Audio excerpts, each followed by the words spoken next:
নমস্কার বন্ধুরা, সবাইকে স্বাগত। আশা করছি আপনারা ভালো আছেন, সুস্থ আছেন। আজকে ভিডিওর টপিক হচ্ছে যে মেষ রাশির জন্য আজকের দিনটা কেমন হতে চলেছে। চলুন এই ভিডিওর মাধ্যমে আলোচনা করব। ভিডিওটা দেখে নেওয়া যাক।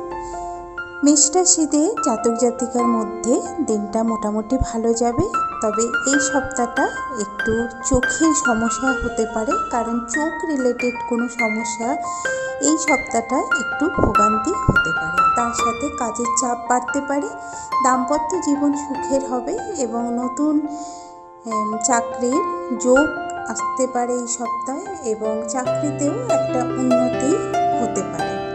বাইরের লোকের সাথে সেভাবে বেশি আলোচনা না করাই ভালো, কারণ বাইরের লোকেদের নিয়ে খরচা এই সপ্তাহে বৃদ্ধি পেতে পারে। অতিরিক্ত অর্থ লাভের আশায় সমস্যার সৃষ্টিও হতে পারে। বিজ্ঞান চর্চায় অগ্রগতির সম্ভাবনা, শত্রুর সঙ্গে চুক্তিতে লাভবান হবেন, তবে ছোটোখাটো শারীরিক ভোগান্তি থাকবে। ব্যবসার সমস্যা ও খরচা বৃদ্ধিও হতে পারে এই সপ্তাহে। তো এই ছিল আজকে ভিডিও। আশা করছি ভিডিওটা ভালো লেগেছে। ভিডিওর সাথে শেষ পর্যন্ত থাকার জন্য অসংখ্য